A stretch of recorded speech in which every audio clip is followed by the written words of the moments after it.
আসসালামু আলাইকুম রহমতুল্লাহ। প্রিয় খামারি ভাইয়েরা, কেমন আছেন? আশা করি আল্লাহর রহমতে ভালো আছেন। আলহামদুলিল্লাহ, আমিও ভালো আছি। তো অনেকদিন থেকে আমার চ্যানেলে ভিডিও দেওয়া হয় না। তার পেছনে অনেক কারণ রয়েছে। আমি ঈদের আগেই গরু আমার ঘরে ছিল। যারা আমার ভিডিও দেখেন তারা দেখছেন। ৫টি গাভী কিনছিলাম কোরবানি উপলক্ষে। আলহামদুলিল্লাহ, ওগুলো বিক্রি করে দিয়েছি কোরবানির আগেই। ওগুলোর লাভ লসের হিসাব বলছিলাম আপনাদেরকে দিব। তো যেকোনো কারণে দেওয়া হয়নি। তো ইনশাল্লাহ ওগুলো ভিডিও আপনারা পাবেন একসময়। ওগুলো আলহামদুলিল্লাহ লাভ হয়েছে। তবে ঈদের পরে আমি আবার ৩ টে গরু ক্রয় করছি। এই গরুটা দেখতে পারতেছেন। এটা ক্রয় করছি। পাশে একটা আছে, ওই পাশে একটা আছে। এই ৩ টে গরু ক্রয় করছি। কিন্তু গরু ক্রয় করলাম, তারপর আপনাদেরকে ভিডিও দিলাম না। এটা একটা প্রশ্ন থেকে যায়। তো গরুগুলো কিনছিলাম আলহামদুলিল্লাহ ভালোই। কেনার প্রায় ৬-৭ দিন পরে এগুলোকে ভাইরাসে অ্যাটাক করে। সেটা হচ্ছে এফএমডি, যেটাকে খুরা রোগ বলে আরকি। এই ৩ টাকেই খুরা রোগ ধরে ফেলে। আলহামদুলিল্লাহ, আল্লাহর রহমতে ৩ টাই আলহামদুলিল্লাহ এখন সুস্থ আছে। পুরোপুরি সুস্থ না, তবে অনেকটাই সুস্থ। তবে আশা করি যে যেটুক অসুস্থ আছে আলহামদুলিল্লাহ ওটুকু সেরে যাবে। তো এইজন্য আপনাদেরকে ভিডিও দেওয়া হয়নি। কারণ মন খুবই খারাপ ছিল। তারপরেও শুকরিয়া আদায় করছি আল্লাহ তাআলার কাছে যে আলহামদুলিল্লাহ এখনো এই পর্যন্ত আল্লাহ তাআলা সুস্থ রাখছে। জিনিসগুলো যদি রাখছে এটাই আল্লাহ তাআলার কাছে লাখো কোটি শুকরিয়া। তো এইজন্য আপনাকে ভিডিও দেওয়া হয়নি। আমার গরুগুলো যে বিক্রি করলাম ১ম এর গাড়ি ৫ টা, সেগুলোও আপনাকে ভিডিও দেওয়া হয়নি। কারণ এইটাই যে চাইছিলাম ঈদের পরেই রিল্যাক্সে ভিডিও দিব। ঈদের পরেই ফির গরু কেনা-কিনি। যদিও গরু কিনছি, কেনার পর ভিডিও দেব, একটু ব্যস্ততার কারণেই ভিডিও দেওয়া হয়নি। তার মাঝে ধরে গেল ভাইরাস। আর ভাইরাসের ট্রিটমেন্ট করার কারণেই মন মেজাজ ভালো ছিল না। এজন্য ভিডিও দেওয়া হয়নি। তো আলহামদুলিল্লাহ আমি ৩ টা গরু ক্রয় করে ফেলছি। তো এই আগের ৫ টি কত টাকা বিক্রি করলাম, কি পরিমাণ লাভ হলো, এটাও একটা ভিডিও দিব ইনশাআল্লাহ। আর বাকি এই গরুগুলোও কিন্তু আরো অনেক সুন্দর কিনছিলাম, অনেক স্বাস্থ্যবান কিনছিলাম। এখন ওই রোগ মানে ভাইরাস ধরার পরে, অসুস্থ হওয়ার পরেই ওর চেহারা অনেক ভেঙে গেছে। যেরকম এই গরুটাকে আমি স্যালাইন দিয়ে রাখছিলাম ২ দিন। ২ টা স্যালাইন দিছিলাম। এক নাগাড়ে ৩ দিন কোনো খাবারই খায়নি। হয়তো ৩ দিনে শুধু সাদা পানি, সাদা ফটফটা পানি, কলের পানি হয়তো ৭ থেকে ৮ লিটার খাইছে ৩ দিনে। বাকি ৩ দিন না খায়া ছিল, একদম না খেয়ে। ২ দিন স্যালাইনের উপর রাখছিলাম আমি। মনে করেন যে চেহারা কি ভেঙে যাবে। গরুটা কিন্তু অনেক বড়। দেখেন অনেক হাইট। এই গরুটা অনেক চেহারা ভালো ছিল। এই গরুটা আমার কেনা ছিল ৳১,২৭,০০০ দিয়ে।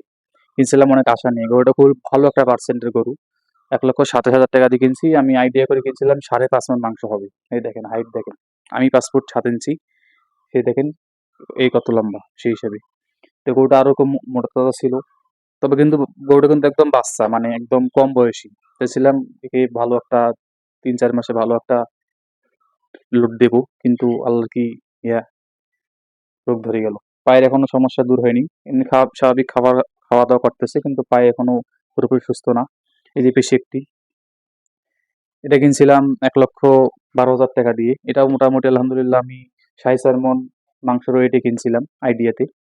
তো এটাও চেহারা অনেক ভেঙে গেছে, দেখেন হাড্ডি বের হয়ে গেছে। এগুলো হাড্ডি একটাও ছিল না। সব মনে করেন যে ঢাকা ছিল। এটা কিন্তু কম বয়সী একটা বাছুর। কিন্তু হাইট মোটামুটি লম্বা চওড়া। কিন্তু ওই চেহারা নষ্ট হওয়ার কারণে একটু ছোট মোটো দেখা গেছে। ক্যামেরায় কেমন দেখা যায় জানি না, কিন্তু এখন একটু এটা চেহারা নষ্ট হয়ে গেছে অনেক। প্রায় প্রতিটা গরু ১ মণ করে চেহারা, মানে মাংস কমে গেছে এই কয়দিনে, শুধু ভাইরাসের কারণে। ওই পাশে একটা আছে। এটাও আমি কিনছিলাম ১ লক্ষ এটা কিনছিলাম ৳৯৪,০০০ দিয়ে। তো আলহামদুলিল্লাহ এটাও মোটামুটি, এটা একটু চেহারা ভালোই আছে। কারণ এই অতটা অসুস্থ হইছিল না। মোটামুটি একটু মানে অসুস্থ হইছিল, রোগ ভাইরাস ধরছিল, কিন্তু অতটা সেই হয় নাই আরকি। ওর রোগ প্রতিরোধ ক্ষমতা একটু ভালো। এইজন্য এটা মোটামুটি অল্প দিনে সেরে উঠছে। কিন্তু আমার এই গরুটা মনে করেন যে এমন অসুস্থ হইছিল সেটা বলার অপেক্ষা রাখে না। এখনো পায়ের খুরাগুলো আলাদা হয়ে আছে। কারণ এর পার্সেন্ট বেশি। আর যে গরুর পার্সেন্ট বেশি হবে সেগুলোর মনে করেন যে রোগ প্রতিরোধ ক্ষমতা কম থাকে। যেরকম যত দেশি গরু নেবেন তত আপনার রোগ প্রতিরোধ ক্ষমতা ভালো থাকবে। রোগ অ্যাটাক করলেও অল্পতেই ভালো হয়ে যাবে। কিন্তু এই পার্সেন্ট ওয়ালা গরুগুলো সহজেই ভালো হতে চায় না। তারপরেও আলহামদুলিল্লাহ আমি আল্লাহর কাছে ছেড়ে দিছিলাম। যদি এক নাগাড়ে ৩ দিন কোন খাবার সে খায় নাই। তো মনে করেন কি পর্যায়ে গেছিল। যাক আলহামদুলিল্লাহ এই পর্যন্ত আসছে। এখন দেখেন খাবার খাইতেছে, ঘাস খাইতেছে, দানাদার পানিও খায়। তো এইগুলোর ট্রিটমেন্ট কিভাবে করলাম, কি পর্যন্ত কি করলাম না করলাম ইনশাআল্লাহ ধারাবাহিকভাবে ভিডিও আপনাদেরকে দিব। এই যে দেখেন ওষুধ, শুধু ইনজেকশন, সব ইনজেকশনের ফালি গ্ল্যান্ড দিছি। এই যে দেখেন এখান জায়গা দেখেন। শুধু এই গরুর ট্রিটমেন্টের জায়গাটা হলো এইটা। দেখেন সব ওষুধ আর এগুলো সব ইনজেকশন। তো সব ভিডিও আকারে আপনাদেরকে দেবো ইনশাল্লাহ, যে কিভাবে কিভাবে কি করলাম, কিভাবে সুস্থ করলাম। তো আমি এরকমও আপনার ইউটিউবে ভালো একজন খামার ভিডিও দেখছিলাম, যে এরকম ফ্রিজেন বড় বড় গরু পালে, সেই গরু ভাইরাস হওয়ার কারণে সে 2-3 দিন ট্রিটমেন্ট করার পরে যখন ভালো হয়নি, তখন সে কসাই কাছে বিক্রি করে দিছি। এরকম খামারে দেখছি আমি ইউটিউবে। তবে আলহামদুলিল্লাহ আমি, যে আল্লাহ তাআলা রহমত ছাড়া কিছুই না, যে সুস্থ হয়েছে, এটা আল্লাহর কাছে লাখো কোটি শুকরিয়া। তো সব ভিডিও ইনশাআল্লাহ আস্তে আস্তে আসবে। তো আজকে ভিডিও এই পর্যন্তই। আসসালামু আলাইকুম ওয়া রাহমাতুল্লাহ।